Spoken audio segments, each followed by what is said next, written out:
Shabbat Daf Tzadeh Gimel Amud Bet. Bonjour à vous tous, j'espère que vous allez bien.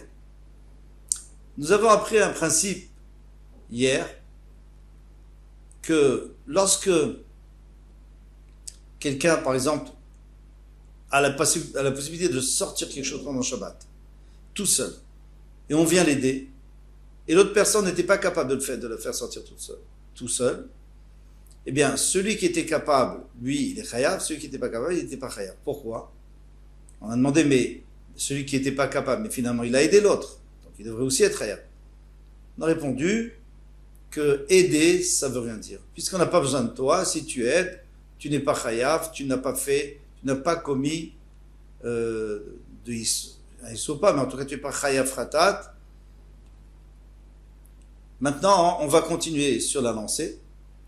Alors, Amar, deux lignes avant la fin du Hamoud précédent, Amarav Papi, Mishmed Rava, Afanan Amitanina. Nous aussi, nous avons enseigné une chose qui va dans le même sens, dans la Masechet Zavin.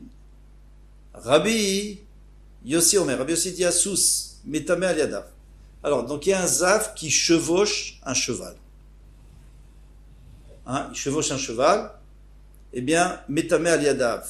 Donc tout ce qui est sous les mains en fait c'est les pattes avant du cheval, métamé, mais pas sous les pattes arrière. Alidé chamor, maintenant si métamé aliada, pardon. A chamor, le chamor, al ragla, lui c'est tout ce qu'il y a sous ses pattes arrière. Chez Mishenet Asous aliada, parce que le sous s'appuie sur ses mains, le cheval s'appuie sur ses mains, sur ses pattes avant. Le chamor sur ses pattes arrière. Alors le grand devina il dit qu'il y a un problème ici, c'est que là-bas dans la Mishnah on a dit exactement le contraire. On a dit que le cheval s'appuie sur les pattes arrière et l'âne sur les pattes avant. C'est normal parce qu'il s'appuie sur les pattes arrière pour aller vite, parce que c'est le principe, c'est la raison d'être du cheval, c'est de courir, d'aller au galop. Tandis que le chamor, l'âne lui au contraire, il va tranquillement, mais il s'appuie beaucoup sur ses pattes avant pour avancer parce qu'il a une charge à déplacer. Bon, alors il faudrait changer d'après lui. D'accord. Disons que les pattes avant c'est l'essentiel ou les pattes arrière sont l'essentiel, mais finalement les autres pattes l'aident. Là, Mishum Davrin Messiah, n'est-ce pas qu'on apprend d'ici que d'aider, c'est pas considéré comme si on a fait du concret, on n'est pas chayav. Très bien. Amaravashi Ravashia Afanan Amitanelanu, si nous avons enseigné Rabbi Eliezer Omer, Raglo Achat à la Kidder. Il y a un Kohen, il est en train de faire la avoda. Nous savons qu'un Kohen, lorsqu'il fait la avoda, il ne doit pas avoir d'interruption entre ses pieds et le sol. Et il n'a pas de chaussures, bien entendu.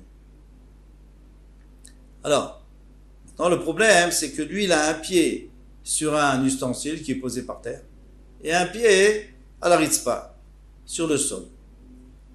Raglo achata la even, ou alors sur une pierre. Un pied sur une pierre. Raglo achata la ritzpa, et un pied sur le sol. Alors, even, en quoi est-ce qu'une pierre nous dérange? Puisqu'une pierre, c'est comme le sol. Et le sol aussi, c'est de la pierre ou du marbre. Alors, en quoi ça fait une interférence? Un kili, je comprends, mais l'ustensile, je comprends, mais pourquoi une pierre? Parce que la pierre ici, on parle d'une pierre qui n'est pas posée, qui n'est pas, Tosfot dit, elle n'est pas scellée, on va l'enlever, donc ça ne fait pas partie du sol. Maintenant, Roin kol sheilu inatel akeli, vetinatel aeven, yachol amod ad raglo achat, tout, alors il faut voir. Si, disons qu'on enlevait le keli, est-ce qu'il va tituber, il va tomber, ou alors il ne tient pas vraiment dessus? La même chose pour la pierre. Alors s'il peut tenir sur un seul pied, avodat kshira, c'est avodat kshira. Pourquoi? Parce que finalement il se tient sur la terre. Mais si il utilise ses deux pieds, alors il est psula. Ve'amai, pourquoi? Hakamesaya be'adadade. Pourtant, il l'a aidé dans le cas où il s'appuie sur un seul pied vraiment, mais l'autre pied l'a aidé aussi pour tenir son équilibre. Il peut se tenir sur un pied, mais ça l'aide. Alors, là, Mishum Damren Messiah, donc ici c'est une preuve flagrante que aider, ça ne dérange pas. C'est-à-dire le deuxième pied, il ne fait pas grand-chose. Même s'il aide, bien sûr, c'est toujours plus agréable d'avoir 2 pieds à terre, et on peut rester plus longtemps comme ça. Mais en attendant, pendant qu'il fait ça à Avoda, il pouvait rester sur un pied, donc l'autre pied ne compte pas. Amar Ravina a dit, nous, si nous avons appris, Kibel, Biyamin. Alors, il a reçu le Kohen Gadol, le Kohen, lorsqu'il fait ça à Avoda, chaque fois qu'il y a écrit Ezba, le doigt, donc il faut que ça soit à droite, la main droite. Maintenant, lui, il a reçu dans la main droite, Vesmol, Mesayato. Mais il s'est aidé un petit peu avec la main gauche. Est-ce que c'est kasher ou pas? Avodato kshira, c'est avoda et kshira. Pourquoi? Ve'amai haka mesaya be'adadade. Et pourtant, la main gauche a aidé, la main gauche c'est pas soul pour cette avoda-là. Là, Mishum d'Amrinan Messaya, en Bomamash, n'est-ce pas? Parce qu'on veut n'est-ce pas qu'on déduit d'ici que aider n'est pas concret, c'est-à-dire celui qui aide ne dérange pas, c'est comme s'il faisait rien, il n'est pas chayav. Shema Mina, on peut déduire d'ici, et on a terminé, on a des preuves. Maintenant, on revient à l'autre problème qu'on a vu dans la Mishnah. Amar, notre maître nous a dit, Zeyachol v'zeyachol. Si l'un et l'autre peuvent le faire tout seul, donc c'est un pain par exemple, chacun aurait pu le sortir tout seul. Rabbi Meir mechayev. Rabbi Meir, il rend chayav. Très bien. Ibaïleou. Baïnan shiur lazé ve shiur lazé. A-t-on besoin, alors ils ont posé la question, a-t-on besoin d'un shiur pour chacun? Donc c'est-à-dire que le pain, il devrait faire 2 gros guérettes. 2 figues sèches, le volume de 2 figues sèches. Pourquoi? Parce qu'on est 2 quand même. Odilma, shiur achat lekulam. Ou alors un shiur pour tous. Peut-être que un seul gros guérette, ça suffirait. Rav Frizda et Rav Hamnouna, ils sont marloquettes. Chadamar, on ne sait pas qui. Il y en a un qui dit shiur lazé ve shiur lazé, qu'il faut qu'il y ait 2 gros guérottes. Chadamar, shiur echad lekulam. Il y en a un qui dit un shiur pour tous. Maintenant, pourquoi on demande que d'après Rabbi Meir? Rabbi Yehuda, lui, il est d'accord. Bon, ici, on parle dans le cas où chacun pouvait même, il serait d'accord dans le cas où chacun ne peut pas tout seul, quelque chose qui pèse très lourd, il serait d'accord, donc il y aurait le même problème d'après lui. On pourrait poser la même question d'après lui. Qu'est-ce qui se passe si c'est quelque chose de très lourd et on est à 2 à le porter? Est-ce qu'il y a besoin d'un shiur pour chacun ou pas? Et ça, il ne va pas le poser cette question. Pourquoi? Parce que c'est évident qu'il y a un shiur. Si ça pèse 100 kilos, c'est qu'il doit y avoir pas mal de shiurim. Ce serait difficile, on pourrait peut-être trouver un cas, mais exceptionnel. Donc, c'est pour ça qu'on a posé la question d'après Rabbi Meir. Amarafapa, Mishmederava, Afanana Mitan. Nous aussi, nous avons enseigné. Aya Yoshev al-Gabe Mitan. Il était assis sur un lit. Verbat alitot tachat abaraglamita. Il y a 4 habits, un sous chaque pied du lit. Qu'est-ce qui s'assoit? Le zav. Tmeot. Ils sont tmeot, mipne shen yichol alamod al shalosh. On avait dit, le lit ne peut pas tomber, ne peut pas tenir sur 3. Ve'amai, pourquoi? Libaye shiur ziva leze, ve shiur ziva leze. Si tu me dis que chaque fois que quelqu'un fait sortir, il faut qu'il y ait un shiur pour chacun, hein, pour chacun des 2, ou s'il y en a 3 pour chacun des 3. Alors dans ce cas-là, eh bien, ici aussi, il faudrait qu'il y ait un shiur de ziva pour chacun des pieds, et donc des talitotes qui sont sous les pieds, des habits qui sont les pieds. Or, il y a un seul zav ici, il aurait fallu 4 zavines, parce que chaque zav est entamé. Mais ici, puisque tu dis que s'il y a 4 talitotes, donc il faut 4 zavines pour pouvoir entamer chacun. Là, Mishum d'Amrinan, shiur achat lekulan, n'est-ce pas que d'ici on apprend que shiur achat lekulan, il suffit de un shiur pour tout le monde. Il y a un zav pour 4 habits, un grogeret pour 2 personnes qui portent le pain. Amar Rav Nachman bar Yitzhak, Afanana Mitani Rav Nachman bar Yitzhak a dit, nous aussi on a vu ça. Tzvi shenichnas labayit. Alors il y a un cerf qui rentre dans la maison. Venal echad befanav chayav. Donc il a fermé la porte, il l'a capturé, il est chayav. C'est une bête sauvage, il l'a capturé, il est chayav.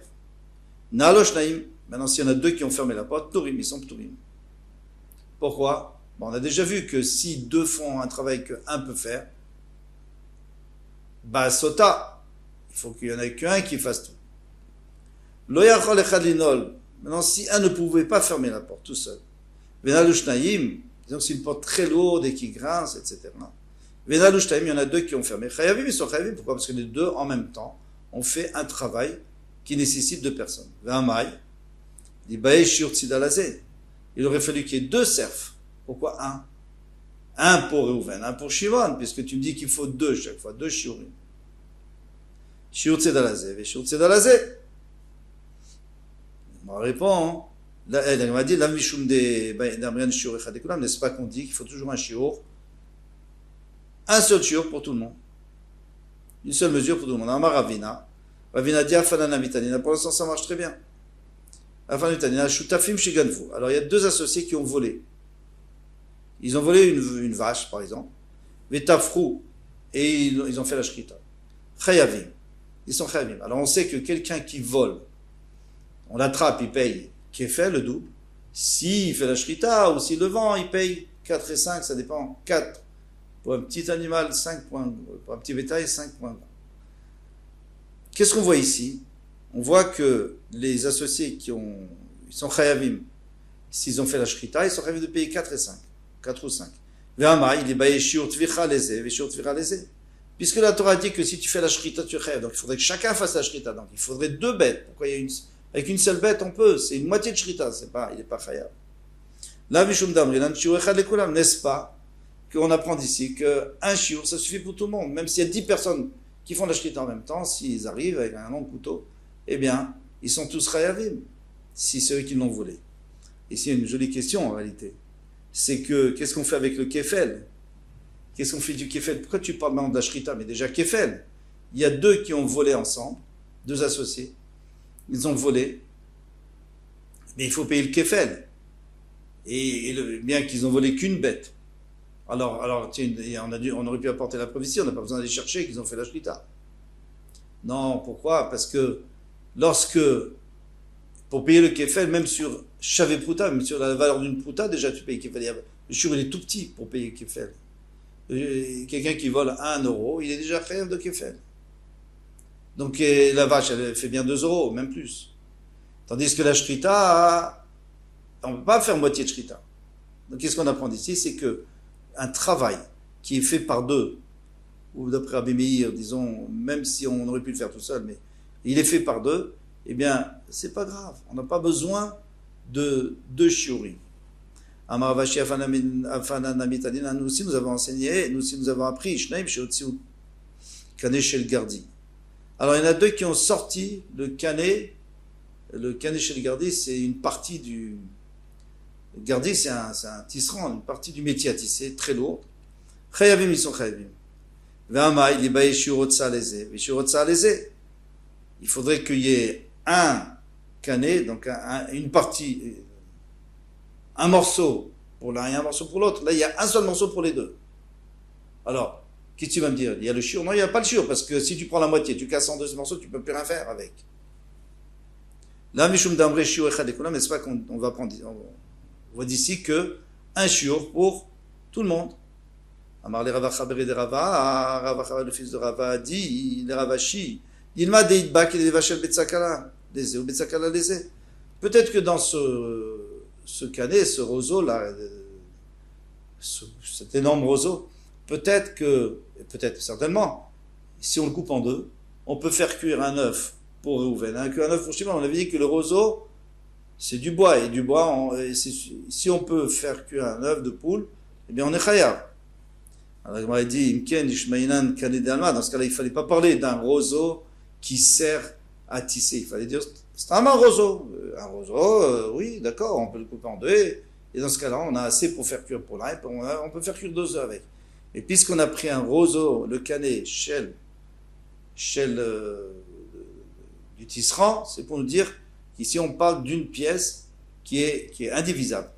Et pourtant, les deux sont chayavim. Maïshna Degardi, pourquoi on a dit, Maïshna Degardi, quelle différence? Pourquoi on nous a dit que c'était un de tisserand? La Gemara dit, Vedin ma deid be, kele la rog ma pas lésé, kele la rog ma pas lésé. Peut-être que dans ce canet, dans ce long roseau qui sert à tisser, eh bien, on peut tisser 2 tissus. Parce qu'il est très large, donc tu peux tisser 2 tissus. Et là, Meha, donc si tu peux utiliser deux tissus, donc deux shiurim. Et là, Meha, les kalim Mina, donc tu peux rien apprendre d'ici. D'accord, d'ici on n'a pas appris. Tanitana Kamed Rav Nachman, il y avait un Chacham qui a dit devant Rav Nachman, Shnaim Shiotziu Kane Shel Gardi, Pturim, deux qui ont fait sortir un Kane Shel Gardi, donc ce fameux morceau du métier à tisser, il est patour. Pourquoi? C'est incompréhensible pour l'instant. Rabbi Shimon Mechayev. Et Rabbi Shimon rend Chayav. Non, ça doit être le contraire normalement, puisque Rabbi Shimon lui rend patour. Et dans le cas où il y a deux qui ont fait une chose ensemble. Mais pourquoi? Mais pourquoi parler du Tanakama? La Gemara demande cette question. Clapé, Laïa, vers où tu diriges? C'est-à-dire où tu vas là? Qu'est-ce que tu me dis? Et Laïma, Chayavim, il faut dire que le Tanakama, d'après les Chachamim, c'est Chayav, comme on a vu. Comme on a vu qu'il y avait Rabbi Meir et Rabbi Uda qui pensaient comme ça. Mais Rabbi Shimon, Poter, comme il est lourd, donc c'est normal. Et Rabbi Shimon, même dans le cas où c'est lourd, il est Poter parce qu'il a appris du Pasuk.